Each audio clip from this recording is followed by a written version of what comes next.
میں مبلغ بنوں سنتوں کا، خوب چرچا کروں سنتوں کا، ہو کرم بہر خاک مدینہ۔ الحمدللہ رب العالمین، والصلاة والسلام علی سید المرسلین، اما بعد فاعوذ باللہ من الشیطان الرجیم،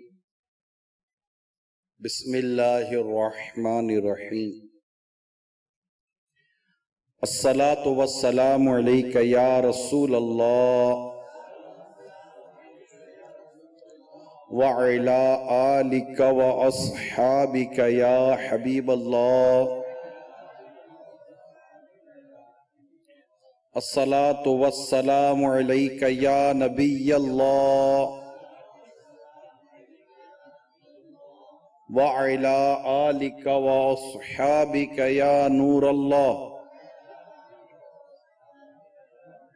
رسول اکرم نور مجسم شاہ بنی آدم رسول محتشم صلی اللہ تعالی علیہ وآلہ وسلم کا فرمان عالی شان ہے،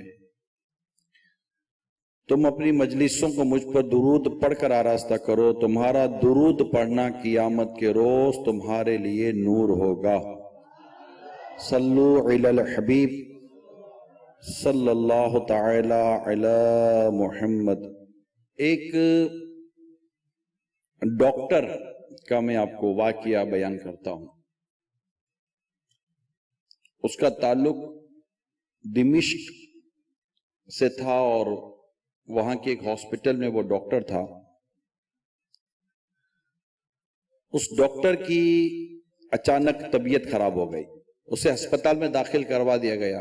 پروفیشنلی وہ ڈاکٹر ہی تھا۔ چیک اپ کے دوران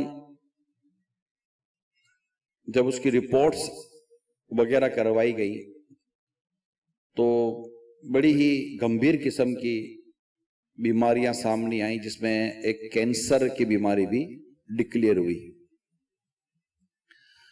اب کینسر ظاہر ہے کہ ایک طرح سے ایک بلیک وارنٹ ہی ہے، پتہ چل جائے کینسر ہے تو وہ مینٹلی طور پر بھی پریپیئر ہو جاتا ہے کہ لگتا ہے کہ اب فائنل سٹیج ہے۔ خیر اس کا علاج شروع ہوا، خود بھی پروفیشنل ڈاکٹر تھا، اب ڈاکٹروں نے علاج شروع کیا، جو باہمی مشورے سے علاج ہوتا رہا۔ مرض جو تھا، جو پرابلم تھا، وہ بڑھتا چلا گیا۔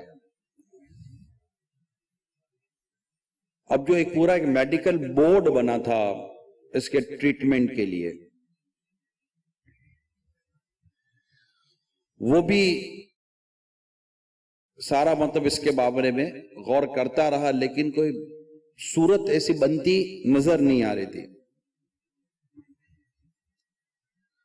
وہ تھا جوان، بوڑھا نہیں تھا، جو مریض تھا وہ جوان تھا، وہ بوڑھا نہیں تھا۔ منگنی بھی ہو چکی تھی، شادی نہیں ہوئی تھی، تو لوگوں نے مشورہ بھی دیا منگیتر کو کہ اب اس سے شادی کر کے کیا کرے گی، منگنی بھی توڑ دے۔ وہ جو منگیتر تھی یا اس کے گھر والے تھے، انہوں نے بھی منگنی توڑنے سے منع کر دیا، اس کی رضامندی ظاہر نہیں ہونے دی کہ مطلب ابھی ہم منگنی نہیں توڑتے۔ شفا دعا وغیرہ کا سلسلہ جاری رہا۔ ڈاکٹر جو جوان تھا، کینسر کا مریض ہو چکا تھا، اس سے ایک پڑھی ہوئی بات یاد آئی۔ علاج ہو رہا تھا لیکن فرق نہیں پڑ رہا تھا، مرض بڑھتا چلا جاتا۔ اچانک اس کو ایک بات یاد آ گئی کہ اس سے کتاب میں پڑھا تھا کہ اپنے مریضوں کا صدقے کے ذریعے علاج کرو۔ فوراً یاد آ گیا۔ اب بیٹھا بیٹھا غور کرتا رہا کہ کروں تو میں کیا کروں۔ پھر سے کہا کہ ہو سکے تو پھر اس علاج کا بھی ذریعہ استعمال کر لینا چاہیے جو میں نے کتاب میں پڑھا ہے، کہ دنیاوی طور پر تو میں نے بہت علاج کروا لیا۔ اب اس نے کیا کیا، اس نے ایک گھر کا انتخاب کیا۔ وہ گھر کیا تھا؟ وہ گھر ایک ایسا تھا جس میں مرد کا انتقال ہو چکا تھا، نہیں بیوہ تھی عورت، ایک بیوہ کا گھر کا اس نے پتہ لگایا اور معلوم ہوا کہ یہ بڑی کسمہ پرسی کے عالم میں گھر چل رہا ہے، غربت ہے، پریشانی ہے، کمانے والا دنیا سے جا چکا ہے، اور شوہر کا جو انتقال ہوا تھا تو اس میں مطلب جو بچے کچھ پیسے تھے وہ بھی علاج وغیرہ پر سب خرچ ہو چکے تھے. اب مطلب غریب گھر تھا، ایک غریب گھر تھا، بیوہ کا گھر تھا. اس نے اس بیوہ اور غریب کے گھر کا انتخاب کیا اور اپنے کسی قریبی دوست کے ذریعے اس نے اس غریب گھر کی کفالت اپنے ذمہ لے لی اور اس کی مدد کرنے لگا اور پیسے بھجواتا رہا، خود سامنے نہیں آیا. اس نے گویا کہ صدقہ کا یہ ایک ذریعہ اس نے استعمال کیا کہ میں اس ذریعے سے صدقہ کروں گا. جب اس گھر میں اس کی رقم پہنچنا شروع ہوئی تو وہاں سے بھی ایک سوال ہوا کہ کون ہے، کیا ہے، تو نام بتانے کی کوئی کوشش نہیں ہوئی، بس یہ ہوا کہ آپ کم از کم یہ دعا کر دو کہ جو آپ کی مدد کر رہا ہے اللہ تعالیٰ اسے شفا عطا فرمائے. تو وہ شفا کی دعا وغیرہ ہوتی رہی، وہاں صدقہ ہوتا رہا، یہاں شفا کی دعا کا سلسلہ جاری رہا. ایک دن ڈاکٹروں نے اس کا ری چیک اپ کیا اور اس کی دوبارہ رپورٹس بنانی شروع کی. جب رپورٹس آئیں تو ڈاکٹر رپورٹس دیکھ کر پریشان ہو گئے کہ اس رپورٹ کے اندر کوئی ایسی مرض کی چیز نظر نہیں آ رہی تھی. ڈاکٹروں کو تھوڑا سا لگا کہ یہ رپورٹس کس کی ہیں، یعنی کہ رپورٹ تبدیل ہو گئی ہے یا کوئی کیا پرابلم ہو گیا. لیکن جب تھوڑا سا غور کیا گیا تو رپورٹس اسی کی تھی، مگر نہ کینسر تھا نہ کوئی اور پرابلم تھا. ساری بیماریاں اس کی گویا کہ ختم ہو گئیں، شفا مل گئی اس کو، یوں سمجھیں. اب وہ خود ڈاکٹر تھا جو مریض تھا، کینسر کا مریض خود ڈاکٹر تھا. اب ڈاکٹر کے پینل نے بھی اسے ڈسکشن کی کہ آپ خود ڈاکٹر ہیں، ہم بھی ڈاکٹر ہیں، اس طرح تو مطلب ہوا تو نہیں ہے، کوئی ایسا ٹریٹمنٹ آپ کے سامنے تھا کہ میڈیسن رسپونڈ ہی نہیں کر رہی تھی، تو آپ ٹھیک کیسے ہو گئے؟ Have you any idea؟ تو اس نے کہا کہ آئیڈیا تو کچھ بھی نہیں ہے، بس وہ سارے دنیاوی علاج رہی کہ ہی رہ گئے، میں تو اللہ اور اس کے رسول کو راضی کرنے والا کام شروع کر دیا، اور مجھے پتا چلا تھا کہ صدقے کے ذریعے اپنے مریضوں کا علاج کرو، تو میں نے صدقے کے ذریعے اپنا علاج ہی شروع کر دیا. میں صدقہ کرتا رہا، غریب گھر کی کفالت کرتا رہا، وہاں سے مجھے دعائیں ملتی رہیں، اور حتیٰ کہ میری بیماریاں دور ہو گئیں. میں تم تک رجوع کرتا رہا، آخر کار میں نے اپنے رب کی طرف رجوع شروع کر دیا. جب میں نے اپنے رب سے رجوع کیا اور رب کی رضا کی طرف میں گیا تو وہی شفا دینے والا ہے. میرے رب نے مجھے بغیر کسی دوا کے اس مہلک مرض سے شفا عطا فرما دی. تو یوں اس نے صدقے کے ذریعے اپنا بڑا خوبصورت علاج تجویز کیا.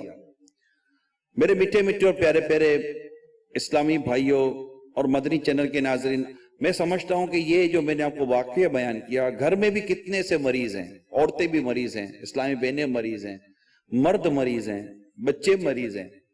اگر آپ اس واقعے کو سامنے رکھتے ہیں جو میں نے آپ کو بیان کیا ہے، اور صدقے کو آپ اپنے لیے ایک علاج کے طور پر لے لیں کہ صدقے کے ذریعے اپنے مریض کا علاج کرو. آپ کا بچہ بیمار ہے، آپ صدقہ اس نیت سے دیں کہ میں صدقہ دے رہا ہوں اور اس کے ذریعے میں اپنے بچے کے مرض کا علاج کروں گا، کیونکہ اس میں ہے بہت برکت ہے.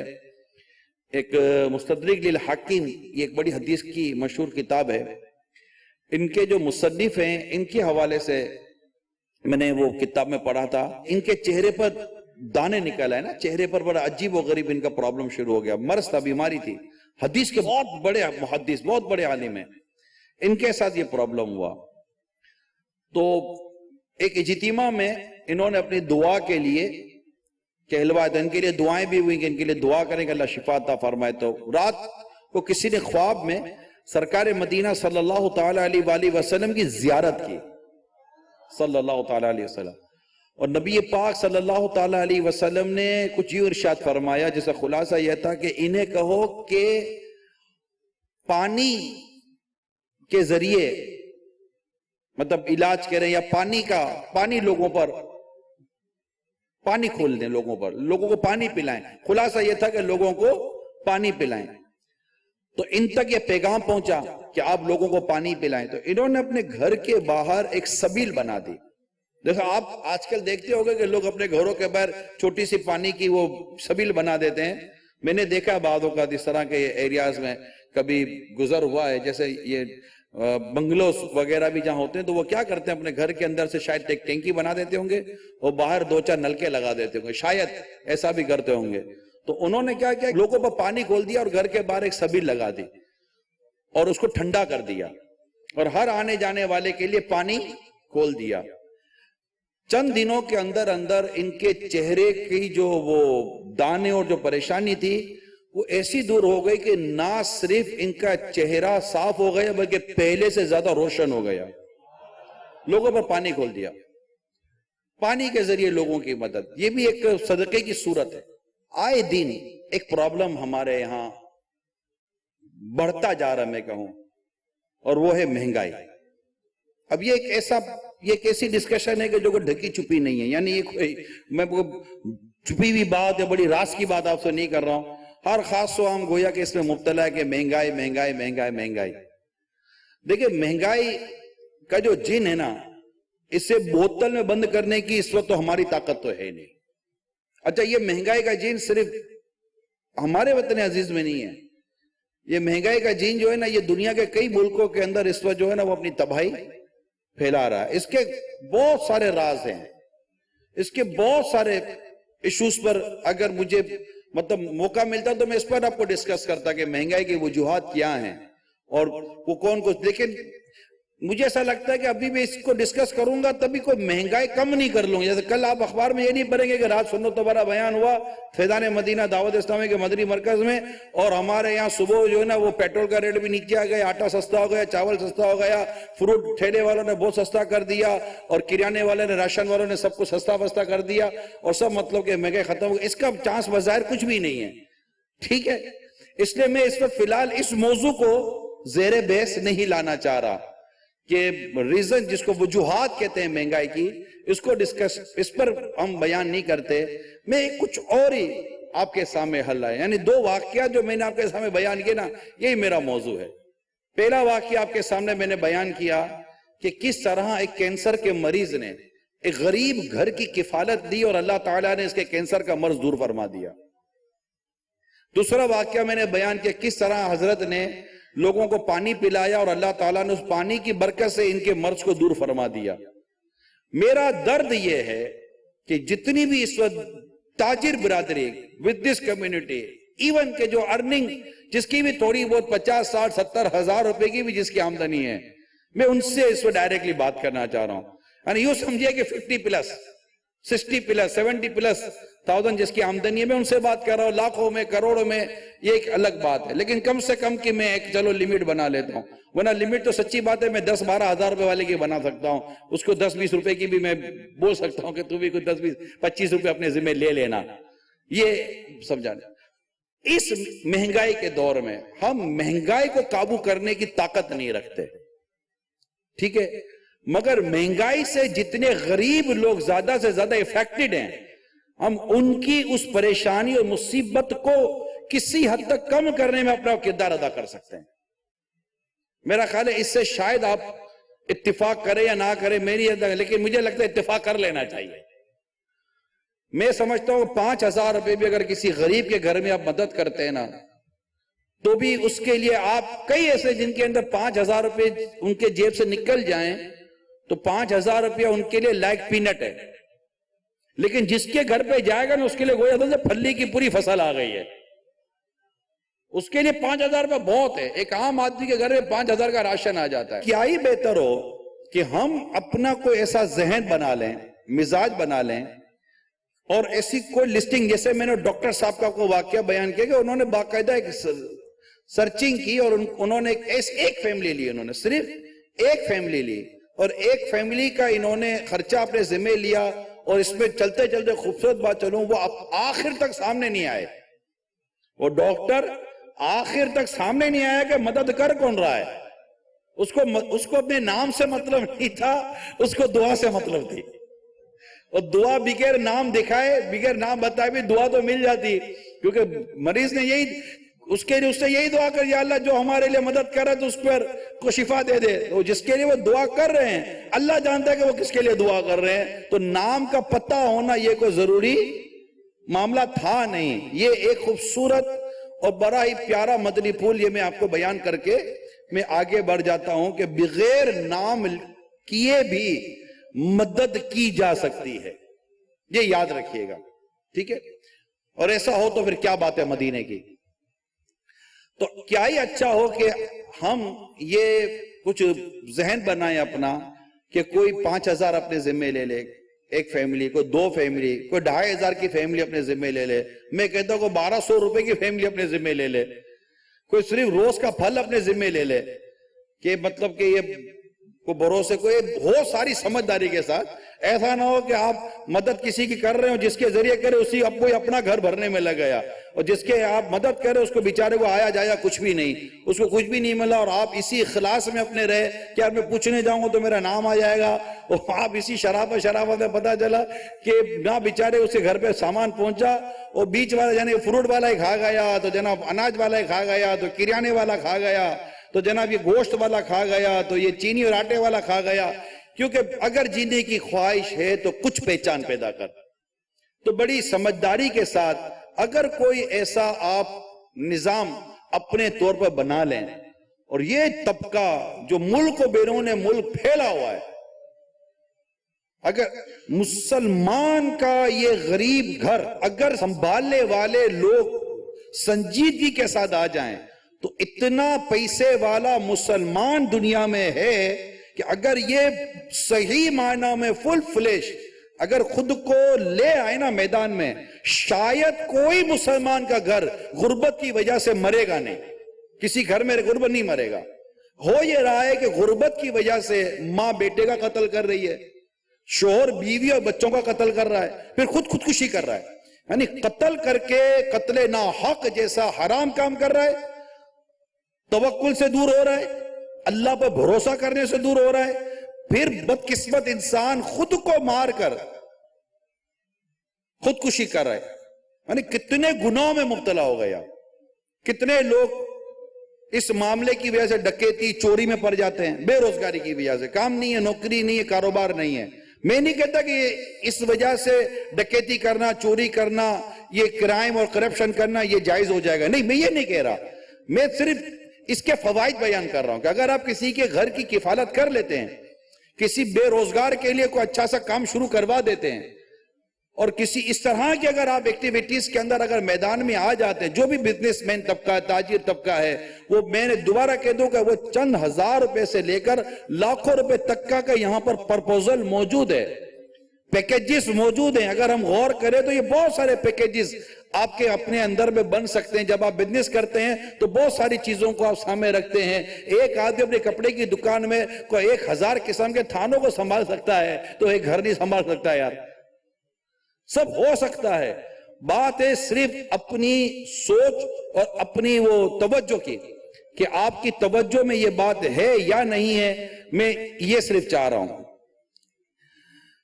اب آئیے میں کچھ حدیثیں آپ کو سناتا ہوں، انشاءاللہ حدیثوں سے بہت زیادہ موٹیویشن ملے گی، بہت زیادہ موٹیویشن ملے گی، یار اتنا کرم ہوگا۔ ایک تو میں نے آپ کو دنیاوی فائدے بتائے کہ بیماریاں دور ہوئی، پریشانیاں دور ہوئی، یہ بہت ساری چیزیں سے دور ہو جاتی ہیں، لیکن اب میں آپ کو کچھ حدیثیں سناتا ہوں۔ حضرت عبداللہ بن عمر رضی اللہ تعالیٰ عنہ سے روایت ہے کہ ایک شخص بارگاہ رسالت صلی اللہ تعالیٰ علیہ وسلم میں حاضر ہوا اور عرض کرنے لگا، یا رسول اللہ صلی اللہ تعالیٰ علیہ وآلہ وسلم، کون لوگ اللہ تعالیٰ کو زیادہ محبوب ہیں؟ پیارے آقا صلی اللہ تعالیٰ علیہ وآلہ وسلم فرمایا، لوگوں کے درمیان اللہ کو زیادہ محبوب وہ لوگ ہیں جو دوسرے لوگوں کو زیادہ فائدہ پہنچانے والے ہوتے ہیں، اور اللہ کے ہاں سب سے پسندیدہ عمل کسی کے دل میں خوشی داخل کرنا ہے۔ اس طرح کے تم اس کی کوئی مشکل حل کر دو یا اس کا قرض ادا کر دو یا اس کی بھوک دور کر دو، یعنی کھانا کھلاؤ، اور کسی بھائی کے ساتھ اس کی حاجت کی خاطر چلنا اللہ تعالیٰ کے ہاں اسے مسجد، یعنی کہ اس مسجد مدینہ شریف کی مسجد، مدینہ منورہ میں جو مسجد ہے، اس مسجد میں ایک ماہ کے اعتکاف کرنے سے زیادہ محبوب ہے۔ یہ اللہ تعالیٰ اس کو اتنا پسند فرماتا ہے۔ اور جس نے اپنے غصے کو پی لیا کہ اگر انتقام لینا چاہتا تو لے سکتا تھا، مگر نہ لیا تو اللہ تعالیٰ قیامت کے روز اس کے دل کو اپنی خوشنودی سے معمور فرما دے گا۔ اور جو بندہ اپنے بھائی کے ساتھ اس کی حاجت پوری کرنے کے لیے چلا، حتیٰ کہ اس کی حاجت پوری کر دی، اللہ کریم اس سے اس دن ثابت قدم رکھے گا جس دن قدم ڈگمگا رہے ہوں گے، متزلزل ہو رہے ہوں گے۔ اب اس حدیث پر آپ غور کریں، رسول پاک صلی اللہ تعالی علیہ وسلم نے کس قدر ہمیں معاملات کے حوالے سے درس دیا۔ دیکھیں نماز کے بارے میں اسلام کے واضح ارشادات میں نماز، روزہ، حج، زکوٰۃ، ٹھیک ہے، اس طرح قرآن کریم کی تلاوت، تسبیح، ذکر، اذکار، یہ سب چیزیں اتنے فضائل ملتے ہیں ہم کو کہ جناب یہ تسبیح کرو گے تو یہ برکت ملے گی۔ تو اعتکاف کی الگ فضیلتیں لکھی ہوئی ہیں، اس کی الگ مدنی بہار ہیں، اس کے الگ فضائل لکھے ہوئے ہیں کہ ہم اگر ماہ رمضان کا اعتکاف کرتے ہیں۔ مگر آپ اس حدیث پاک اس پہ غور کریں کہ اگر کوئی اس طرح کسی کی حاجت پوری کرتا ہے تو مسجد نبوی شریف کے 1 مہینے کے اعتکاف سے بھی اس کے لیے افضل ہے۔ لوگوں کی مدد کرنا، میرے میٹھے پیارے اسلامی بھائیوں، مدنی چینل کے ناظرین، یہ اتنا اہم ٹاپک ہے کہ ہم بعض اوقات اپنی نیکی اور عبادت کے اس میں معاملات کو بھول جاتے ہیں۔ اچھا، جب میں یہ مدد کی بات کر رہا ہوں کہ لوگوں کی مدد کریں، غریبوں کی مدد کریں، حاجت مندوں کی مدد کریں، اس میں دیکھیں ایک روایت آپ نے اس لفظ سنا، قرض ادا کر دیا کسی کا۔ بعض اوقات لوگ قرضوں میں ڈوبے ہوئے ہیں، آپ قرض ادا کر دیں کسی کا، مرغا نہ دے گے یار مرغا نہ دے گے کسی نے کیا کیا، آپ اللہ کے نام پر، اللہ کی رضا کے لیے کسی قرض ادا کر دیں، خلاص آپ ثواب پر نظر رکھیں نا، اپنی تعریف پر نظر نہ رکھیں اور کسی چیز پر نظر نہ رکھیں، آپ مدد پر نظر رکھیں۔ اللہ کے لیے میں مدد کر رہا ہوں، اللہ کے لیے میں کام آ رہا ہوں، اللہ کے لیے میں اس کی مطلب حاجت پوری کر رہا ہوں۔ صدیق اکبر رضی اللہ تعالیٰ عنہ غلاموں کو آزاد فرماتے تھے۔ کسی نے کہا کہ آپ کمزور غلاموں کو آزاد کرتے، طاقتور غلاموں کو آزاد کرتے کہ وہ آپ کی مدد تو کرتے، آپ فرماتے کہ میں غلاموں کو آزاد اپنی مدد کے لیے نہیں، اللہ کی رضا کے لیے کرتا ہوں۔ یہ آپ کے ارشاد کا مضمون عرض کر رہا ہوں۔ ہم مدد کریں اللہ کے لیے۔ اس میں بعض لوگ ہوتے ہیں کہ بہت زیادہ مطلب کہ وہ پچ میں جاتے ہیں، بڑی مطلب کہ وہ گہرائیوں میں چلے جاتے ہیں، ایک حد تک بندہ معلومات کر کے یوں دیکھ بھال کے اب مدد کر دے، اور پھر مدد کرنے کے بعد اب کسی اور کی مدد کرنے میں لگ جائے۔ اب مطلب آپ کسی کو کہتے ہیں کسی ننگے کو کپڑے تو پہنا رہے ہو، پھر اس کے بارے میں بات کر کے اس کی عزت کے کپڑے اتار رہے ہو، جو اس کے بدن میں کپڑے کیا پہنے جاؤ، آپ نے اس کی عزت کے کپڑے اتار دیے۔ تو اگر کسی کو اپنے کپڑے پہنانے ہیں تو اس کا یہ مطلب نہیں کہ اس کی عزت کے کپڑے بھی اتار دیے جائیں۔ تو یہ حدیث جو بھی میں نے آپ کے سامنے بیان کی ہے، اس حدیث کو سامنے رکھیں اور اللہ کی رضا کے لیے لوگوں کی مدد کی طرف غور کریں۔ روایت میں ہے مومن کو خوش کرنا افضل اعمال سے ہے کہ اس کے ننگے بدن کو لباس پہنا دے، یا اس کی بھوک مٹا دے، یا اس کی حاجت پوری کر دے۔ امیر سنت میرے پیر و مرشد ماہ رمضان کے حوالے سے ایک بڑی پیاری بات ارشاد فرماتے ہیں۔ ہمارے یہاں مساجد میں افطار بڑی رکھی جاتی ہیں۔ آج میں سمجھتا ہوں کہ میرے پاس ٹارگیٹڈ آڈینس موجود ہے۔ یہ بات ہم مدنی چینل پہ کرتے رہتے ہیں، سوشل میڈیا پہ کرتے رہتے ہیں، لیکن جب ٹارگیٹڈ آڈینس ہونا تو بات کرنے کا مزہ کچھ اور ہو جاتا ہے۔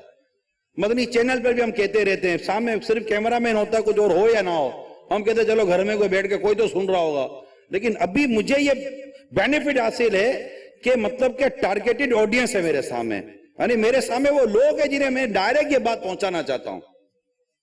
یا مدنی چینل پر ایسے اگر بیٹھے ہوں تو وہ ایک اپنی جگہ پر ہے۔ تو امیر سنت اس معاملے میں بڑی رہنمائی فرماتے ہیں۔ ہمارے یہاں مساجد کے اندر ہم افطار دیتے ہیں، اب وہ الگ بات ہے کہ وہ تربوز میں اور خربوزے میں اور یہ سارے پانی وانی میں سارے پکوڑے بھی ڈال دیے، سموسے بھی ڈال دیے، ساری چیز ڈال دی، پتہ چلا کہ سارا مطلب کہ وہ مکس پلیٹ بن گیا ہمارے پاس اور ہم مطلب اس کو کھا رہے ہیں، اس کو کھلا رہے ہیں۔ ٹھیک ہے، مسجد میں دینا، مسجد میں اس طرح کی افطار کا انتظام کرنا، اچھی نیت ہوگی تو ثواب ملے گا ڈیفینٹ۔ اسی طرح سڑکوں پر، فٹ پاتھوں پر آپ نے دیکھا ہوگا کہ لوگ افطار کا انتظام کرتے، باقاعدہ ویگنیں رکتی ہیں اور لوگ افطار کرتے ہیں، میں نے بھی اپنی آنکھوں سے دیکھا ہے، آپ نے بھی دیکھا ہوگا۔ ثواب کی باتیں، ثواب۔ اسی طرح لوگ مسجد نبوی شریف علیہ صاحب الصلاۃ والسلام، مسجد الحرام وغیرہ میں یہ مطلب کہ افطار وغیرہ کے سارے انتظام کرتے ہیں، نیت اچھی ہوگی انشاءاللہ بہت ثواب ملے گا، بہت ثواب ملے گا۔ لیکن آپ فرماتے ہیں کہ وہ میری مدنی بیٹیاں، میرے امیر سنت تو یہ امیر سنت ہے نا، آپ کی بزرگی مسلم ہے، آپ فرماتے ہیں میری وہ مدنی بیٹیاں یا وہ مدنی منع، وہ مدنی منیاں جو گھروں کے اندر بیٹھے ہوئے ہیں، جن کے پاس فروٹ نہیں ہے، ان کے پاس یہ چیزیں نہیں ہیں، ایک پر ایک تھیلے پر تھیلے ڈال ڈال کر آپ مسجد میں ڈال رہے ہو، مسجد کے تھالوں میں ڈال رہے ہو، وہ بھی کچھ بچتا ہے، کچھ کھاتے ہیں، کچھ پھینکتے، سب کچھ کر دیتے ہیں، تو کیا یہ نہیں ہو سکتا کہ ان بیچاریوں کے گھروں میں پہنچے؟ یہ اتنی اہم بات کی ہے میرا امیر سنت نے، یعنی بعض جگہیں ایسی ہیں یقین مانے وہاں پر اگر اب نہ بھی دینا تو دینے والے بہت، ایسی عجیب و غریب نظام بن گیا۔ یا تو بعض جگہیں شاید ایسی جہاں شہرت بہت ملتی ہے، ثواب پر نظر ہے یا نہیں ہے میں نہیں جانتا، لیکن وہاں مشہور بہت ہے جناب، ہم ادھر دیتے ہیں، ہم ادھر دیتے ہیں، ہم ادھر دیتے ہیں، مگر اس چکر میں دنیا کے کئی شہروں کی میں بات کر رہا ہوں، صرف اپنے وطن عزیز کی بات نہیں کر رہا، صرف اپنے وطن عزیز میں بسنے والے غریب مسلمانوں کا میں تذکرہ نہیں کر رہا، دنیا بھر کے اندر، افریقی ممالک میں، ایون کے اور کئی فارس کی طرف آپ چلے جائیں، اسی طرح ایشیا کے کئی ممالک میں آپ چلے جائیں، لاکھوں کروڑوں مسلمان حاجت مند ہیں، لاکھوں، اور رمضان سب پر آتا ہے یار، ایک کا دن روزے کا فرق ہوتا ہے نا، کہیں روزہ پہلے ہو جاتا ہے، مطلب ایک دن چاند پہلے ہوتا ہے، کہیں چاند بعد میں ہو جاتا ہے، کہیں رمضان ایک دن پہلے رخصت ہوتا ہے، کہیں ایک دن کے بعد رخصت ہوتا ہے۔ اگر ہم دنیا بھر کے جتنے بھی کچھ نہ کچھ سرمایہ رکھنے والے کھاتے پیتے لوگ اگر یہ سمجھ لیں کہ کوئی 2-4 فیملی لے لے، کوئی 12 فیملی لے لے، کوئی 50 فیملی لے لے، کوئی 112 فیملی لے لے، اور جو ایک مخصوص قسم کا کوئی جیسے کہ کوئی پیکیج بنا کر ہو جائے کوئی ایسی ترکیب، تو ہو سکتا ہے کئیوں کے بیچاروں کے دن پھر جائیں یار۔ اور جب یہ گھر میں افطار کریں جو یار قبولیت دعا کا وقت اور آپ کے دیے ہوئے افطار سے یہ کھانا کھا رہے ہوں، افطار کر رہے ہو، دعا کر دے یا اللہ، افطار کی نہ دعا کر دے یا اللہ، جس نے ہمیں کھلایا تو اسے کھلا، جس نے ہمیں پلایا تو اسے پلا، یقین مانے بیڑا پار ہو جائے یار۔ دکھ، درد، پریشانیاں، تکلیفیں، قرضے، کتنی ہزار قسم کی پریشانیاں دور ہو جائیں۔ یہ ضروری ہے کہ ہو اخلاص کے ساتھ اور ہو حلال کے ساتھ۔ حرام مال کا صدقہ قبول نہیں ہے۔ حرام مال کی نحوست یہ ہے کہ صدقہ کرے گا تو قبول نہیں، خرچ کرے گا تو برکت نہیں، چھوڑ کر مرے گا تو عذاب قبر کا سبب بن سکتا ہے۔ یہ یاد رکھیے، حرام مال میں کوئی خیر نہیں ہے، حرام مال میں کوئی برکت نہیں ہے، حرام مال میں کوئی فائدہ نہیں ہے۔ یہ ایک سیراب کا جھوٹا دھوکہ ہے جو صرف حرام مال کی وجہ سے انسان کے دماغ کے اندر یہ بس جاتا ہے اور اس کو یہاں کی جھوٹی عزتیں بعض اوقات مل جاتی ہیں، مگر قبر و حشر کا معاملہ بہت خطرناک ہے۔ اس لیے حرام روزی کے ساتھ تو صدقہ و خیرات کا تو مطلب آپ ذہنی نکال دیں گے۔ اللہ پاک ہے، پاک مال قبول فرماتا ہے۔ آپ تھوڑا دیں، آپ ایک آدمی کو دیں، پورے گھر کو نہ دیں، مگر حلال مال سے دیں۔ حرام مال سے پورا محلہ پال لو تو کیا پالا؟ حلال سے دیں۔ اللہ تعالیٰ بے نیاز ہے، وہ کھلاتا ہے، وہ پلاتا ہے، اور اگر ہم کسی کو دیں گے بھی تو کون سا اپنی مرضی سے دیں گے، اللہ توفیق دے گا تبھی دیں گے۔ دینا مال بھی اللہ دیتا ہے، توفیق بھی اللہ دیتا ہے، ثواب بھی اللہ دیتا ہے۔ اپنے کرائے کچھ نہیں ہے بھائی کہ جس چیز پر اپنے کو کوئی گھمنڈ یا ایسا کوئی ناز وغیرہ ہو جائے، کچھ نہیں کرا ہم لوگوں نے۔ راتوں رات وہ چاہتا ہے تو امیر کر دیتا ہے، راتوں رات وہ چاہتا ہے تو غریب کر دیتا ہے، راتوں رات چاہتا ہے تو وہ اٹھا دیتا ہے، راتوں رات چاہتا ہے تو وہ بٹھا دیتا ہے، راتوں رات چاہتا ہے تو وہ چلا دیتا ہے، راتوں رات چاہتا ہے تو وہ سلا دیتا ہے۔ وہ قادر مطلق ہے، ہم سب کی ڈور اس کے دستے قدرت میں، وہ جو چاہے ہمارے ساتھ کرے۔ اگر کسی نے کوئی نیکی کر لی ہے تو اس کا کوئی کمال ہے ہی نہیں، اس کو رب کی رحمت ہے جو اس کو توفیق دی نیکی کرنے کی، اور دینا چاہیے، اپنے رب کی راہ میں دینا چاہیے، اپنے رب کی راہ میں خرچ کرنا چاہیے، تنگ دستی سے اور اس طرح کی چیزوں سے ڈرنا نہیں چاہیے۔ پیارے آقا صلی اللہ تعالی علیہ وآلہ وسلم نے ارشاد فرمایا تواضع سے آدمی کو رفعت و بلندی ہی ملتی ہے. تواضع عاجزی کرنے سے آدمی کو بلندی اور عزت ہی ملتی ہے. آدمی اکڑ پن تکبر اور غرور پہ بندے کی کوئی عزت نہیں ہے. چاہے وہ آپ کے ملازم ہوں، خواہ وہ آپ کے پڑوسی ہوں، خواہ وہ آپ کے رشتہ دار ہوں، سب کے ساتھ عاجزی کرنی چاہیے. سب کو اپنے سے بہتر سمجھنا چاہیے. مسلمان کو یہ سکھایا گیا ہے کہ خود کو دوسرے سے کمتر سمجھے، دوسرے کو خود سے بہتر سمجھے، تکبر نہ کرے کہ تکبر حرام اور جہنم میں لے جانے والا کام ہے. اور عاجزی اختیار کرے کہ عاجزی اختیار کرنے والے کو اللہ بلندی عطا فرماتا ہے. میرے آقا صلی اللہ تعالی علیہ وآلہ وسلم کیا فرمایا؟ تواضع سے آدمی کو رفعت و بلندی ہی ملتی ہے. اس لیے تواضع اختیار کرو، اس سے اللہ تعالیٰ تمہیں رفعت و بلندی عطا فرمائے گا. عفو و درگزر سے آدمی کو عزت ہی ملتی ہے، اس لیے تم لوگوں کو معاف کر دیا کرو، اللہ تعالیٰ تمہیں عزت عطا فرمائے گا. اور صدقہ خیرات کرنے سے مال بڑھتا ہی جاتا ہے، اس لیے تم صدقہ و خیرات کرو، اللہ تعالیٰ تمہیں اور زیادہ عطا فرمائے گا. یہ تینوں چیزیں بہت امپورٹنٹ ہیں.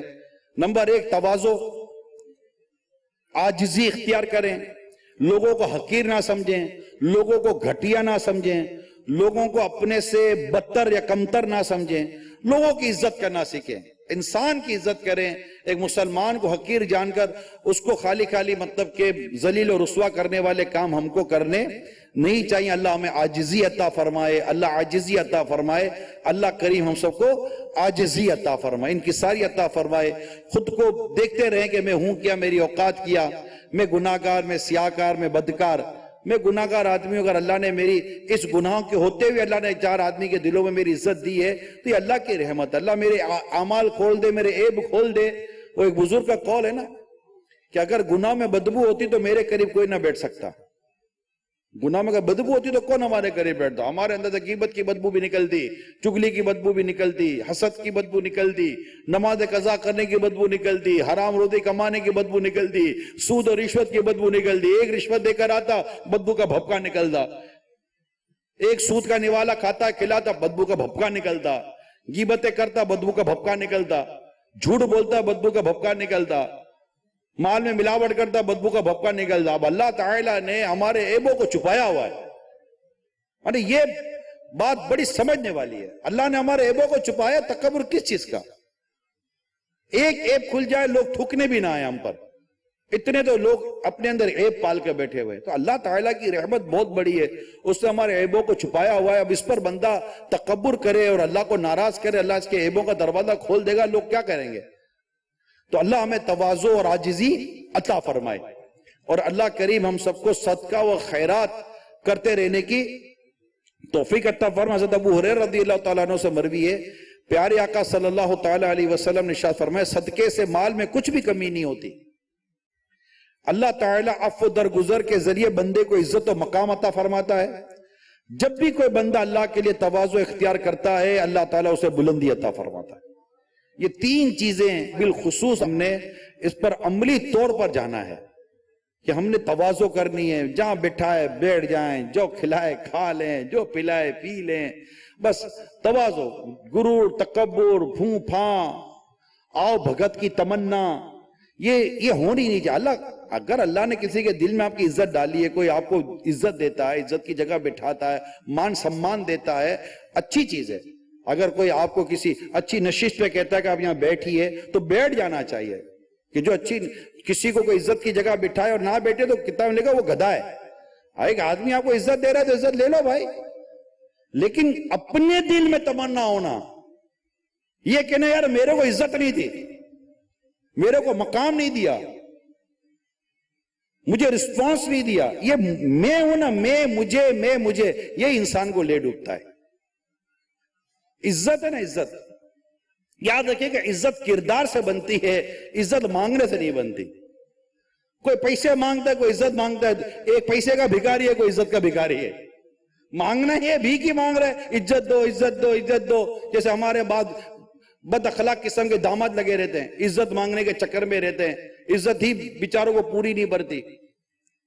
اور ایسے کئی رشتہ دار ہوتے ہیں، ایسے کئی اور معاشرے میں پلنے والے لوگ ہوتے ہیں جن کو عزتوں کی بھوک لگی ہوئی ہوتی ہے، بھوک ہے ان کو عزت کی بھوک نہیں ہونی چاہیے، ٹھیک ہے؟ انسان خود کو ذلت میں پیش نہ کرے، یہ الگ ٹاپک ہے، آپ اور ہم خود کو ذلت میں پیش نہ کریں، لیکن عزت کی تمنا اور عزت کی آرزو اور مقام و منصب کی آرزو کا ہونا یہ ہلاکت میں ڈالنے والا ہے، یہ اپنے آپ کو خود کچھ سمجھنے والا معاملہ ہے، ایسا کرنا بھی نہیں چاہیے، آدمی کو عاجزی انکسار اختیار کرنی چاہیے، اور اللہ توفیق دے تو بس غریبوں کی غمخواری کریں، عام لوگوں کی مدد کریں، حاجت مندوں کی حاجت پوری کریں، اور جو اللہ تعالیٰ نے آپ کو دیا ہے اس سے غریبوں کے گھروں کا جائزہ لیں، یعنی تجسس نہ کریں۔ اور جب میں غریبوں کی مدد کی جب بات کروں، یاد رکھیے گا پیارے سمجھ، اس میں ماں باپ کو سب سے پہلے یاد رکھنا ہے۔ کئی ایسے ہمارے شادی شدہ لوگ ہوتے ہیں کہ جو الگ رہتے ہیں لیکن ماں باپ کو نہیں پوچھتے، ماں باپ غریب ہوتے ہیں، ماں باپ کو زکوٰۃ نہیں دی جائے گی، ماں باپ کو زکوٰۃ نہیں دی جائے گی۔ ارے ماں باپ نے زکوٰۃ سے تھوڑی کو ہم کو پالا تھا یار، ماں باپ نے اپنے بچے کو کوئی زکوٰۃ کا دودھ تھوڑی پلایا تھا یار، ماں باپ کو زکوٰۃ نہیں دی جائے گی، ماں باپ کی تو خدمت کی جائے گی، ان کو پیش کیا جائے گا، وہ قبول فرما لے تو اللہ کا شکر ادا کیا جائے گا، میرے والدین نے قبول فرما لیا۔ تو کئی ایسے غریب ماں باپ ہوتے ہیں جن کے بچے امیر ہو جاتے ہیں، دنیا بھر میں بچے رہتے ہیں، ادھر رہتے ہیں ادھر رہتے ہیں، لیکن ماں باپ کو نہیں پوچھتے۔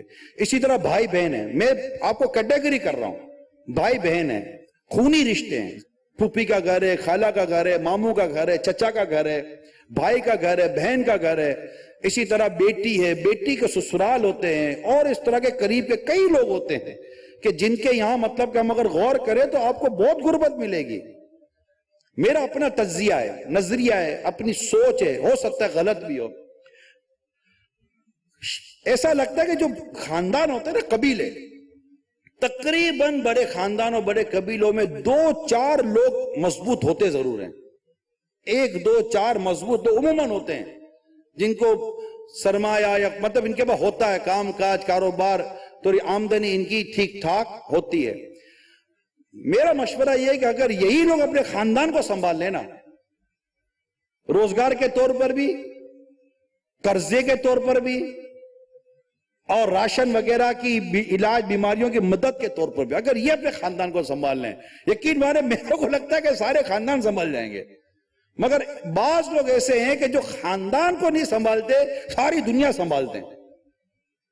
میں اس کی ایک وجہ یہ بھی ہو سکتی ہے، جو میں آپ کو وجہ بیان کر رہا ہوں، اس کی ایک وجہ یہ بھی ہو سکتی ہے کہ خاندان والے جو نا وہ رسپونس نہیں کرتے جو باہر والے رسپونس کرتے ہیں۔ اب آپ بھائی بہن کی مدد کرے گا تو بہن بھائی کو مطلب کوئی اتنا وہ نہیں دے گی، جیسا باہر والا کو بولے گا تو بہن کی طرف سے نہیں ملے گا، بہن یہ بولے گی کیا دیا، ہو سکتا ہے بہن کو اتنا دے کر بہن بولو کچھ بھی نہیں دیا۔ ماں باپ گیت نہیں گائیں گے، بھائی گیت نہیں گائے گا، اسی طرح قریب کے رشتہ دار وہ نہیں کریں گے، وہ اتنی زیادہ آؤ بغت نہیں کریں گے۔ اور یہ مدد کرنے والا عزت کرنے اگر آؤ بغت کا بھوکا ہوگا تو اس کو لگے گا یار میرے کو ملا کچھ بھی نہیں، میں نے اتنی مدد کی۔ تو نارمل ایسا یہ میں نے سنا ہے کہ یار خاندان والوں کی مدد نہیں کرنی، باہر والوں کی مدد کرو۔ کیوں نہیں کرنی خاندان والوں کی مدد یار؟ کیوں نہیں کرنی؟ آپ اللہ کی رضا کے لیے مدد کر رہے ہیں، بلکہ خاندان کی مدد، اس طرح رشتہ داروں کی مدد کریں گے تو 2 ثواب ہیں، ایک صدقے کا ثواب بھی ملے گا اور صلہ رحمی کا ثواب بھی ملے گا۔ اسی طرح جب آپ کسی علماء کی، مذہبی آدمی کی، دینی آدمی کی، جو دین کی، اسلام کی اور مذہب کی خدمت کر رہا ہوتا ہے، بات بڑی توجہ کیجئے گا، ایسے شخص جو کہ دین کی، اسلام کی اور مذہب کی خدمت کر رہا ہوتا ہے، اگر آپ اس کی مدد کرتے ہیں نا تو بھی آپ کو 2 ثواب ملتے ہیں، ایک اللہ کی راہ میں خرچ کرنے کا ثواب، دوسرا اس کے دین کے معاملے میں مدد کرنے کا ثواب، کہ آپ کی اس کی مدد سے وہ فکروں سے آزاد ہو جائے گا۔ اور واقعی ایسے لوگ ہیں جو مدد کرتے ہیں، حتیٰ کہ امام غزالی علیہ رحمہ تصوف کے امام ہیں، صوفیوں کے امام ہیں۔ احیاء العلوم میں اس طرح آپ نے لکھا ہے کہ اگر کوئی عالم بھی کسی امیر آدمی سے اس لیے محبت کرتا ہے کہ اس امیر آدمی کی وجہ سے وہ اس کی جو مالی مدد کرتا ہے، اس مدد کی وجہ سے وہ اللہ اور اس کے رسول کے دین کے لیے فارغ رہتا ہے، تو عالم کا اس امیر آدمی سے محبت کرنا یہ اللہ کی محبت ہے۔ اور اگر کوئی امیر آدمی کسی عالم دین سے اس لیے محبت کرتا ہے کہ میں اس کی مالی مدد کرتا ہوں، یہ مالی مدد کی وجہ سے یہ دین اور اسلام کے کام میں مصروف رہتا ہے، عبادت میں مصروف رہتا ہے اور اللہ اور اس کے رسول کے دین کو عام کرتا ہے، تو اس امیر آدمی کا اس عالم سے محبت کرنا، اس سے بھی امام غزالی نے اللہ کی محبت میں شمار کیا ہے کہ یہ اللہ کی محبت ہے۔ اب غور کریں کہ یہ محبتوں کا دائرہ بڑا وسیع ہے۔ یہ جو میں نے بیان کیا ہے یہ احیاء العلوم کی دوسری جلد میں پڑھا جا سکتا ہے، جو میں نے آپ کو بیان کیا ہے۔ امام غزالی علیہ الرحمہ نے ان محبتوں کو لکھا ہے کہ اللہ کی محبتیں مخلوق کے ذریعے کیسے ملتی ہیں، کہ مخلوق کی کس فرد سے کس طرح محبت کرے، کیونکہ یہاں پر ذاتیات نہیں ہے، نفس نہیں ہے، اپنا مالی مفاد نہیں ہے، یہاں دونوں طرف دیکھیں گے تو اللہ اور اس کے رسول کے دین کی محبت آپ کو نظر آئے گی کہ جس کی وجہ سے یہ ایک دوسرے سے محبتیں کر رہے ہوتے ہیں۔ تو یہ بات چیزیں ہوتی ہے۔ صلہ رحمی کے طور پر میں نے کہا، رشتہ داروں کے طور پر کہا، تو میری آپ سے برائے کرم مدنی التجا ہے، جو بھی اس وقت مدنی چینل پر ہیں، دنیا بھر میں کہیں بھی دیکھ اور سن رہے ہیں، شعبان المعظم کا مہینہ ہے، آپ زکوٰۃ بھی نکالتے ہیں، آپ اس معاملے میں بہت سارے نفلی صدقات خاص طور پہ ماہ رمضان میں کرنے کے لیے زیادہ اور کرنا چاہیے۔ نبی پاک صلی اللہ تعالیٰ علیہ وسلم کے ماہ رمضان کے جو معمولات تھے ان میں ایک عادت کریمہ یہ بھی تھی کہ رمضان کے مہینے میں میرے آقا کی سخاوت بڑھ جایا کرتی تھی۔ جو تیز ہوا چلتی ہے نا، اس طرح میرے آقا کی سخاوت کا معاملہ تھا، اتنی سخاوت فرماتے تھے۔ دو خاص کام میرے آقا صلی اللہ تعالیٰ علیہ وسلم کے لیے رکھے گئے ماہ رمضان میں، قرآن کریم کی تلاوت، جبریل امین علیہ السلام کے ساتھ آپ دور فرماتے تھے، اور سخاوت بڑھ جاتی تھی میرے آقا۔ جیسے تیز ہوا چلتی ہے نا، اور کیسی ہوا چلتی ہے، میرے آقا صلی اللہ علیہ وسلم اس سے زیادہ سخاوت میں آپ کی تیزی ہوا کرتی تھی۔ یہ تھی میرے آقا کی سخاوت ماہ رمضان میں۔ صرف زکوٰۃ کے اوپر میں بات نہیں کر رہا، میں صرف امیروں کی بات نہیں کر رہا، میں نے کیا کہا جس کمیونٹی کو آج جمع کیا گیا ہوا، آج میرے لیے خصوصیت یہی ہے کہ میرے پاس ٹارگیٹڈ آڈینس ہے فیضان مدینہ کے اندر، اور میں ڈائریکٹلی ٹارگیٹ پر بات کرنے کی اس وقت مجھے الحمدللہ خوشی مل رہی ہے۔ اور ہمارا کام پہنچانا ہے، منوانا تو کام ہے ہی نہیں، پہنچانا ہے۔ میں پہنچانے کی کوشش کر رہا ہوں، اور جو غریب طبقہ اس وقت غربت کی وجہ سے پیس رہا ہے، امیر کو بھی مہنگائی افیکٹ کرتی ہے مجھے پتا ہے، لیکن امیر کی مہنگائی افیکٹ کرنے میں یہ بہت زیادہ اس کی آمدنی کم ہو جاتی ہے اور تھوڑی بہت سیونگ آگے پیچھے ہو جاتی ہے، مگر ایس سچ اس کا کوئی بہت بڑا پرابلم نہیں آتا۔ لیکن غریب آدمی مہنگائی کی وجہ سے جو مہینے کی 28 تاریخ کو خالی ہو رہا تھا نا، وہ اب 23 تاریخ کو خالی ہو گیا۔ جو 25 تاریخ کو قرضہ لیتا تھا نا ایک اگلے مہینے کے لیے، اور اپنی کمپنی سے ایڈوانس سیلری اٹھاتا تھا اگلے مہینے کے لیے، وہ 25 کے بجائے 18-20 کو اٹھانے میں لگ گیا۔ اسکولوں کی فیس بڑھ رہی ہے، کنوینس کی فیس بڑھ رہی ہے، ٹرانسپورٹ کے کرائے بڑھ رہے ہیں، تو فروٹ کا دام بڑھ رہا ہے، سب بڑھ رہا ہے۔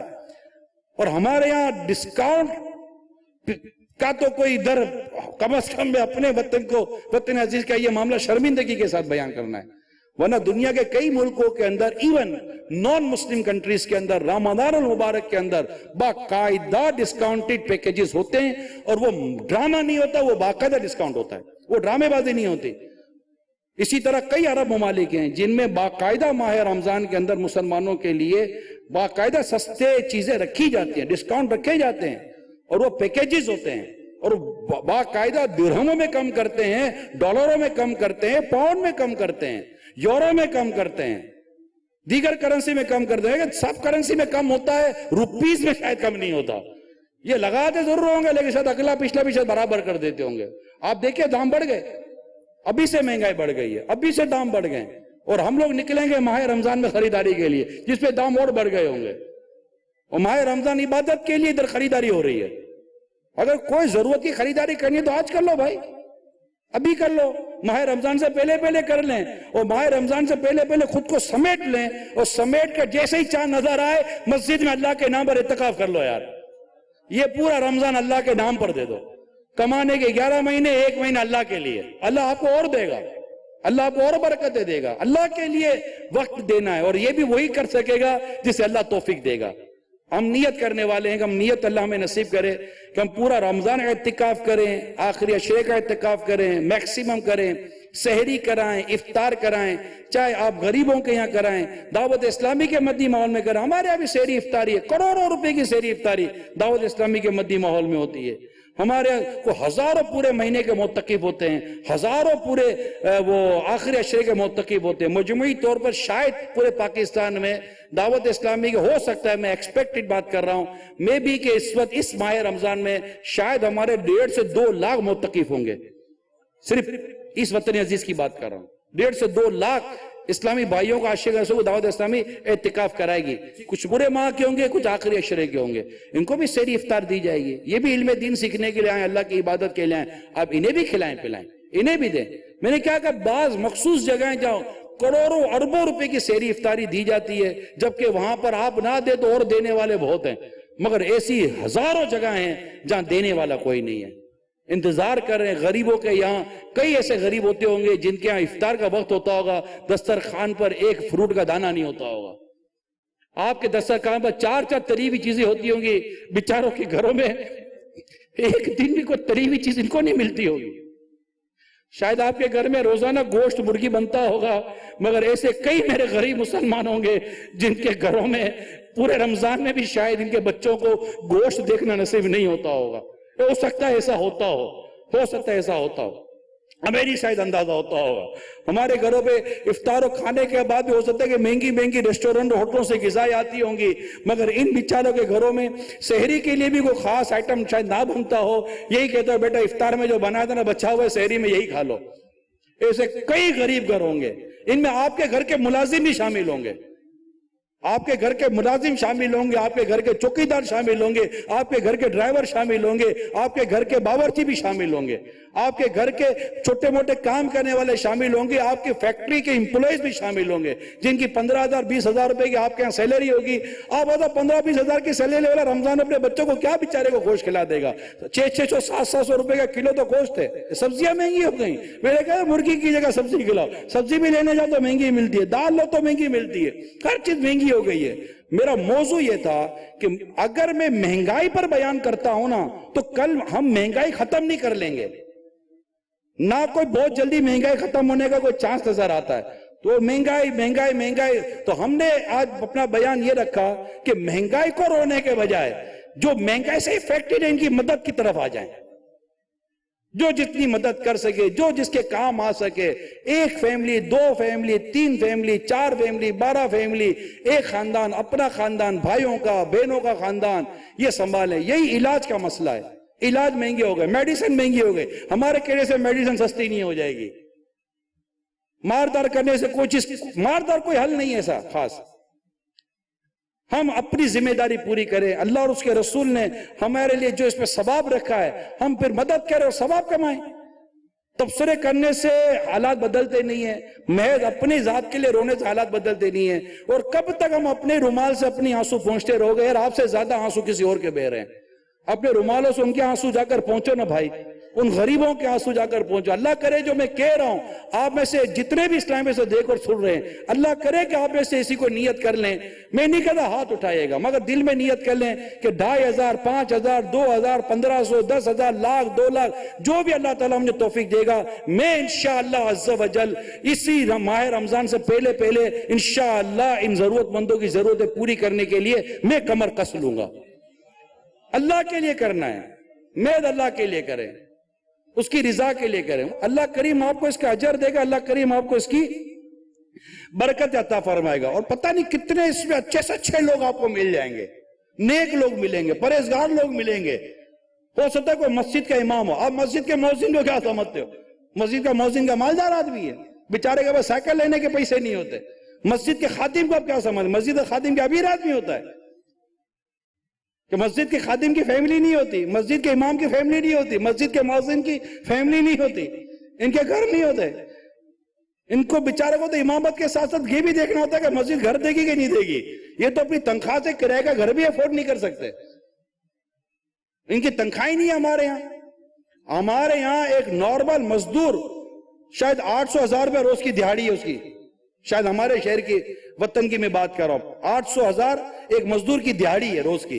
25 سے 30,000 کے اندر ایک مزدور کماتا ہے ہمارے ملک کے اندر اس کی جب دہاڑی لگتی ہے. تو میں کہتا ہوں ہماری مسجد کا امام اتنے بھی نہیں کماتا. جو روزانہ کو 5 ٹائم کی نماز پڑھا رہا ہے نا، اس کی بھی مہینے کی آمدنی 30,000 روپے نہیں ہے. 30,000 روپے مسجد کے امام کی تنخواہ. اللہ اللہ. میں ابھی ملتان میں تھا اور دیگر پنجاب کے شہروں میں تو 4,000 روپے امام کی تنخواہ، 5,000 روپے امام کی تنخواہ، 10,000 روپے امام کی تنخواہ تو بہت اچھی تنخواہ ہے، 10,000 روپے۔ آپ میں سے کئیوں کے بچوں کے موبائل کے ریسٹورنٹ کا بل 15 سے 25,000 روپے بنتا ہوگا، مگر امام کی تنخواہ، مؤذن کی تنخواہ کا کیا عالم ہوگا، خادم کی تنخواہ کا کیا عالم ہوگا۔ اور ہماری توقع سے کتنی ہے کہ ہمارے امام جنازہ ہو تو بھی امام چاہیے، بچہ پیدا ہو تب بھی امام چاہیے، مسجد کو مسئلہ تب بھی امام چاہیے، گھر میں فاتحہ کرانا تو امام چاہیے، دکان میں آمدنی کم ہے تب بھی امام چاہیے، 5 ٹائم نماز پڑھانے کے لیے امام چاہیے، آواز بھی اچھی چاہیے، چہرہ بھی اچھا چاہیے، کپڑے بھی صاف ستھرے چاہیے، چہرہ مورا بھی اچھا چاہیے، قد کاٹ بھی تھوڑا نارمل ہونا چاہیے۔ ایسا ہوگا تب امام ہوگا، تنخواہ 5,000 6,000 دیں گے۔ یہ ہمارا حساب کتاب ہے، یہ مذہبی طبقے کا حال ہے۔ ہمیں درست کرنا پڑے گا۔ اس معاشرے میں رہنے والے یہ جو انفلوئنشل پیپل ہیں، جو سوسائٹی رن کرتے ہیں، جو سول سوسائٹی سے ریلیٹڈ ہیں، کمیونٹی سے جو ریلیٹڈ ہیں، مارکیٹوں سے جو ریلیٹڈ ہیں، آپ کو مارکیٹ کا پریسیڈنٹ ہے تو کمیونٹی کا پریسیڈنٹ ہے، کوئی وائس پریسیڈنٹ ہے، کوئی سیکرٹری جنرل ہے، کوئی جوائنٹ سیکرٹری ہے، کوئی خزانچی بنا ہوا ہے، کوئی علاقے میں دیکھ رہا ہے، یہ دیکھ رہا ہے۔ ارے بھائی غریبوں کی مدد کے لیے کوئی راستہ بناؤ نا، ان بیچاروں کی مدد کا راستہ بناؤ۔ لوگ علاج نہیں کروا رہے، بچہ بیمار ہوتا ہے سن کے بندہ خود بیمار پڑ جاتا ہے، ہائے افسوس انجیکشن کہاں سے آئے گا، لیبورٹری ٹیسٹ کرانے کے لیے جاؤ تو چمڑے اتر جاتے ہیں، دوائی لینے جاؤ تو لینے کی طاقت نہیں ہے۔ میں دوبارہ کہتا ہوں کہ صرف مہنگائی پر بیان کرنے سے ہم مہنگائی دور نہیں کر سکتے، یہ ہمارے ہاتھ میں ہی نہیں ہے، مگر غریبوں کی مدد تو کر سکتے ہیں۔ غریب کی مدد کرو، بس میں اتنا آپ کو عرض کرنے کے لیے بیٹھا ہوا ہوں۔ غریب کی مدد کریں، غریب کی خدمت کریں آپ، اور ثواب کے لیے کریں، خدا را دکھانے کے لیے نہ کریں، بتانے کے لیے نہ کریں، جتا کے لیے نہ کریں۔ اور اس میں آغاز اپنے گھر سے کریں، پھر اپنے خاندان میں دیکھیں، رشتہ داروں میں دیکھیں، آس پاس پڑوسی میں دیکھیں۔ ارے پڑوسی کا حق دیکھیں یار، اسلام و دین کی تعلیم دیکھو کہ اگر شوربہ زیادہ بنا لو، شوربہ زیادہ بنانے کی ترکیب ہمارے دین میں موجود ہے کہ پڑوسی کو کام آ جائے گا۔ اور تم پھل پھول کھاؤ تو چھلکے باہر نہ پھینکو کہ پڑوسی کا بچہ دیکھے گا تو اس کو تکلیف پہنچے گی۔ یہ ہے پڑوسی، کہ اس کے حقوق کتنے ہیں، کہ اتنے حقوق ہیں اس کے، وہ میرا موضوع نہیں ہے۔ تو پڑوسی غریب ہے، رشتہ دار غریب ہیں، خاندان والے غریب ہیں۔ سخاوت کا تعلق مال سے نہیں ہے، دل سے ہے، یہ یاد رکھیے گا۔ سخاوت کا تعلق مال سے نہیں ہے، سخاوت کا تعلق مال سے نہیں ہے، سخاوت کا تعلق مال سے نہیں ہے، سخاوت کا تعلق دل سے ہے۔ غریب آدمی کو بھی اگر اللہ سخاوت دینا تو اپنے آٹے کی آدھی تھیلی کسی غریب کو دے دیتا ہے، اپنے نمک کی آدھی تھیلی کسی غریب کو دے دیتا ہے۔ تو یہ اللہ کی تقسیم ہے، جسے چاہے سخاوت دے دے۔ غریب آدمی بھی 2 گھر میں انڈے تو ایک غریب کو دے دیتا ہے یار، عام آدمی کہ یار ایک تم کھا لو یار۔ تو اللہ ہمیں سخاوت جنت میں لے جانے والا ہے اعمال ہے۔ سخاوت ایک ایسی شاخ ہے کہ جس کی جڑ جنت کے اندر ہے، جو اس شاخ کو پکڑے گا انشاءاللہ جنت میں جائے گا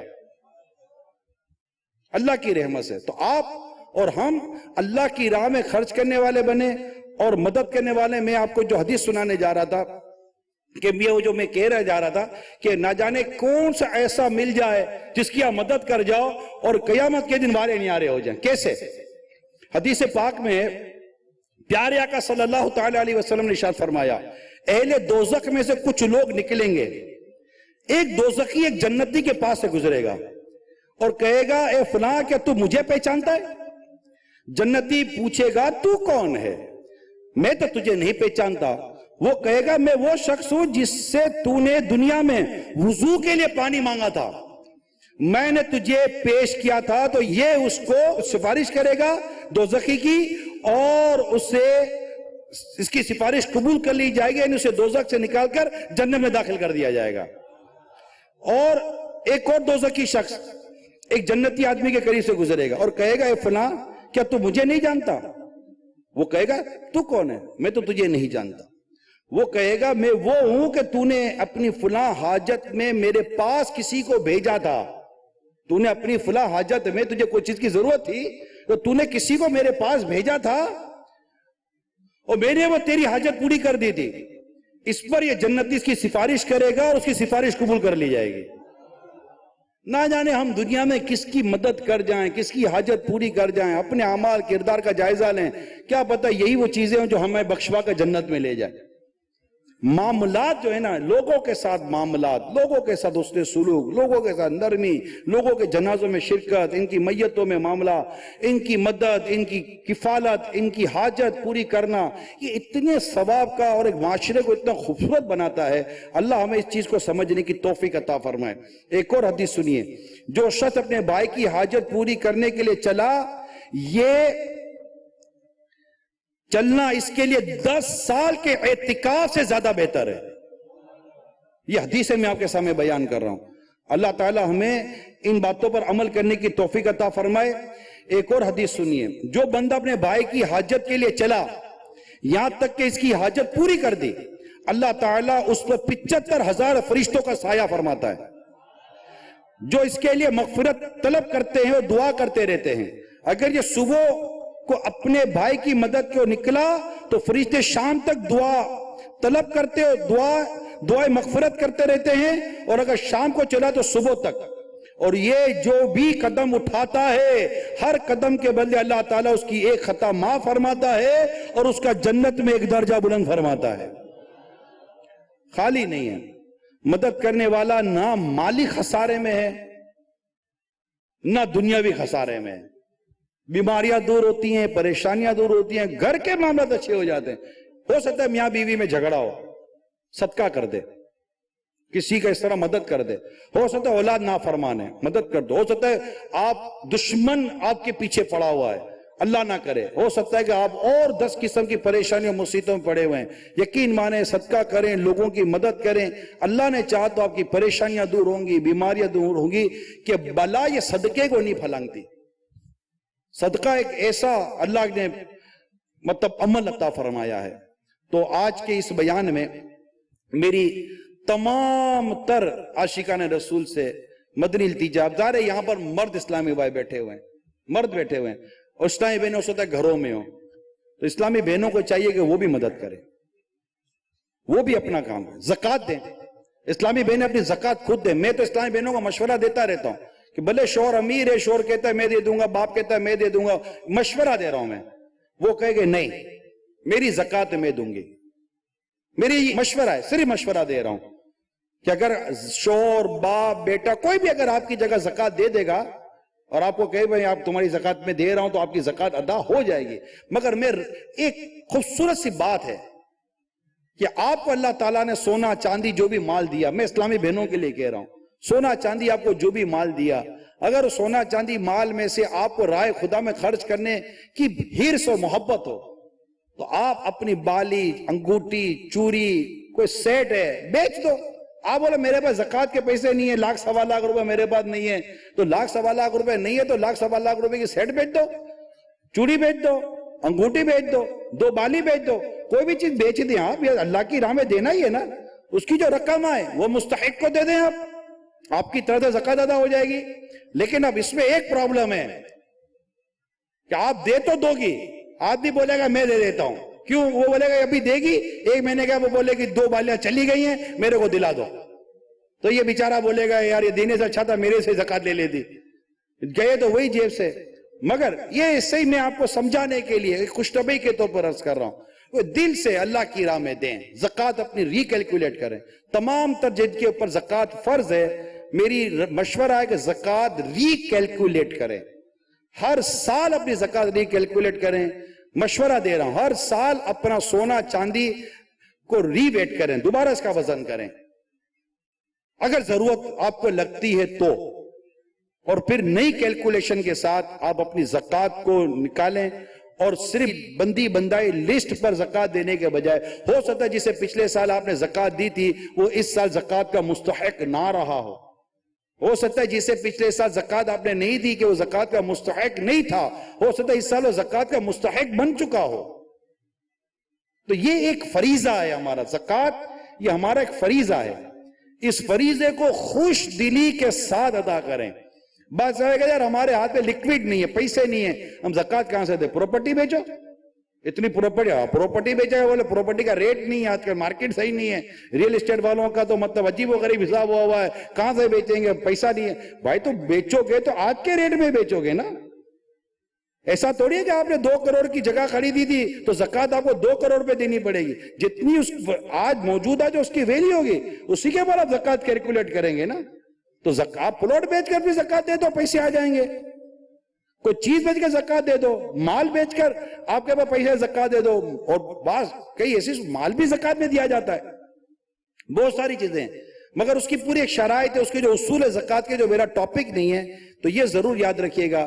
اللہ تعالی ہم سب کو عمل کرنے کی توفیق عطا فرمائے، اور دوبارہ میں عرض کر دوں، اللہ توفیق دے تو کوشش کرے دنیا بھر کے عاشقان رسول کہ اس بار آنے والے ماہ رمضان میں مہنگائی واقعی بہت زیادہ ہے، غریبوں کی مدد کے لیے، غریبوں کو افطار، سحری، اس طرح کی چیزیں، کچھ کپڑے وغیرہ کے حوالے سے، بچے ہیں، بہت ساری چیزیں ہیں، اس کے حوالے سے اگر آپ کو اپنی کچھ تجوری کا منہ کھول دو گے اور زکوٰۃ کے علاوہ بھی اگر مدد کرو گے تو اللہ تعالیٰ آپ کو اس کا اجر دے گا۔ آپ گن کے دو گے گن کے ملے گا، بے گنے دو گے تو میں بے گنا ملے گا، مگر بس یہ ضرور عرض کروں گا کہ دیں تو اخلاص کے ساتھ دیں، حلال روزی سے دیں، اور کسی کی عزت کے کپڑے اتار کر اس کو کپڑے مت پہنانا ہے، مہربانی کرنا، کسی کی عزت خراب مت کریے گا، نہ اپنے آپ کو ایکسپوز کرنے کی بندہ کوشش کرے، جتنا ہو سکے اچھی نیت تو اللہ کی رضا کے لیے کرے۔ اور دعوت اسلامی کے حوالے سے بھی آپ کو میں نے چند مدنی پھول عرض کیے ہیں کہ ہر حوالے سے اپنا دعوت اسلامی کے ساتھ رہیں، دعوت اسلامی کی اجتماعات میں آتے رہیں، دعوت اسلامی کے مدنی قافلوں میں سفر کرتے رہیں، اپنے یہاں رسالے رکھیں، ماہنامہ فیضان مدینہ اپنے یہاں رکھیں، اب مدرسۃ المدینہ بالغان میں شرکت کریں۔ میرا موضوع سیدھی سی بات ہے، نفلی صدقہ اور غریبوں کی مدد تھا، یہ میرا پرٹیکولر موضوع تھا جو میں نے آپ کو دیا، لیکن یہ ضمناً ایک نیکی کی دعوت میں آپ کو دینا چاہ رہا ہوں کہ وہ میرے پیارے اور میٹھے اسلامی بھائی جو دیکھ کر بھی قرآن نہیں پڑھ سکتے، اور یہ ہزاروں لاکھوں کی تعداد میں دیکھ کر قرآن نہیں پڑھ سکتے، آپ کو یہ پتہ ہے دیکھ کے یہ 500 کی کہ 1000 کی ہے، یہ 5000 کی ہے کہ 100 روپے کی ہے، یہ ساری پہچان ہے۔ دیکھ کر نوٹ پہچان لیتے ہو، ڈالر ہو یہ اپنے پاؤنڈ پہچان لیتے ہو، دیکھ کر قرآن نہیں پڑھ سکتے۔ آج یہ نیت کر لیں آپ جتنے بھی اسلامی بھائیاں ہیں کہ انشاءاللہ ہم یہ آج نیت کرتے ہیں کہ میں اپنے آپ کو قرآن سیکھنے کے لیے پیش کروں گا، اور اتنا کم از کم میں کر لوں کہ مجھے دیکھ کر درست قرآن پڑھنے آ جائے، دیکھ کر۔ ماہ رمضان آ رہا ہے، اس پہ خوب تلاوت کرنی ہے، تراویح پڑھنی ہے، روزے رکھنے ہیں۔ کئی اسلامی بھائی جو روزے بھی نہیں رکھتے، ایسے عجیب ہیں، فرض ہونے کے باوجود روزے نہیں رکھتے، کیوں ایسا کرتے ہیں؟ مزدور روزے رکھتے ہیں، دن رات محنت کرتے ہیں، پسینہ بہاتے ہیں، وہ روزے رکھتے ہیں، مگر عجیب لوگ ہوتے بعض، اتنی اللہ نے آسانیاں دی ہوتے پھر بھی روزے نہیں رکھتے۔ تو روزہ فرض ہے، رکھنا پڑے گا آپ کو، نہیں رکھیں گے تو گناہگار ہوں گے۔ زکوٰۃ فرض ہے، دینی پڑے گی، ایسا نہیں کہ زکوٰۃ رمضان ہی میں دینی ہوتی ہے، زکوٰۃ سال پورا ہونے پر دینی ہے۔ ہو سکتا ہے بعدوں کے سال پورے ہو چکے بیچاروں کو پتہ ہی نہ ہو تو وہ گناہگار ہو رہے ہوں گے، تو زکوٰۃ دینی ہے۔ تو یہ چند اینڈ میں آپ کو مدنی پھول عرض کر رہا ہوں کہ خود کا قرآن درست کریں، آپ اپنی نماز درست کریں۔ کیا ہم صرف کمانے کے لیے، تجارت کرنے کے لیے، کاروبار کے لیے آئے ہیں؟ اپنی نماز درست نہیں کریں گے یار، نماز پڑھنے نہیں آتی، ہمارے بچوں کو ہم نے نماز پڑھنے نہیں سکھائی، گھر والوں کو ہم نے نماز پڑھنے نہیں سکھائی، ایسا کیسے کم کریں گے؟ کیا مرد کا کام صرف کمانا ہے؟ کیا اپنے گھر والوں کو جہنم کی آگ سے بچانا مرد کا ہمارا کام نہیں ہے؟ اپنی اصلاح کرنا ہمارا کام نہیں ہے؟ خود گناہ سے بچ کر اپنے گھر میں بیوی بچوں کو، ماں باپ کو، بھائی بہنوں کو گناہ سے بچانا، کیا یہ ہماری یہ ذمہ داری نہیں ہے؟ صرف پیسہ کمانا ہی ہماری ذمہ داری رہ گئی یار؟ تب تربیت نہیں کریں گے اولاد کی۔ آج اولاد کا پرابلم ہے، بڑی تعداد اولاد کے پرابلم کا شکار ہے، کیونکہ اولاد کی ہم نے دینی تربیت ہی نہیں کی ہے۔ اولاد اتنی عجیب ہو گئی ہے، جب باپ پیسے دیتا ہے تو باپ کی واہ واہ ہے، پیسہ نہ دے تو پھر باپ کی، وہ کہتے رہے کہ وہ باپ بھی ATM مشین بنا ہوا ہے، ٹک ٹک ٹک ٹک کی آواز جب آتی ہے نا تو ایسے مزہ آ رہا تھا کہ نوٹیں نکلیں گی، لیکن جب آواز آنی بند ہو جائے گی نا وہ نوٹوں کی تو پھر مشین کی آواز بھی اچھی نہیں لگتی، پھر بوڑھا ہو جائے گا تو پھر اس کو مزہ نہیں آئے گا کہ یار بیٹا نے میرے کو اٹھا کر پھینک دیا۔ اگر مذہبی تربیت ہوگی، دینی تربیت ہوگی، سنت تو بڑی تربیت ہوگی، عالم بنائیں گے, حافظ بنائیں گے. کیوں نہیں بنا سکتے آپ؟ کیا غریب کا بچہ ہی عالم بنے گا؟ کیا غریب کا بچہ ہی حافظ بنے گا؟ غریب کا بچہ ہی مفتی بنے گا؟ جبکہ ایسا بالکل نہیں ہے.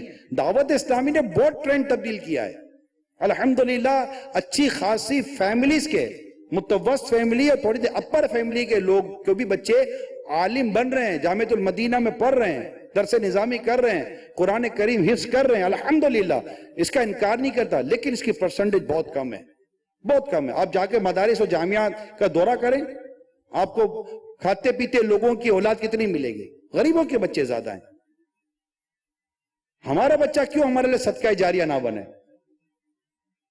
ہم دنیا سے جائیں تو ہم نیک اولاد چھوڑ کر کیوں نہ جائیں؟ اس کے لیے میری آپ کو سب کو دعوت ہے, دعوت اسلامی کے مدنی قافلوں میں سفر کریں, اور 10 سال اور اس سے بڑی عمر کا جو آپ کا بیٹا ہے اس کو اپنے ساتھ مدنی قافلے میں لے جائیں.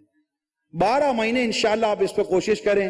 اللہ نے چاہ تو آپ کی اولاد اللہ کی رحمت سے زندگی بھر آپ کی رہے گی, یار خدمت کرے گی آپ کی, اور آپ کو انشاءاللہ عزت کی نظر سے دیکھے گی. ماں کی عزت کرے گی, بھائی بہنوں کی عزت کرے گی, گھر میں ماحول بدل کر رکھ دے گی. اللہ عمل کرنے کی توفیق عطا فرمائے. میں مبلغ بنوں سنتوں کا, خوب چرچا کروں سنتوں کا, ہو کرم بہر خاک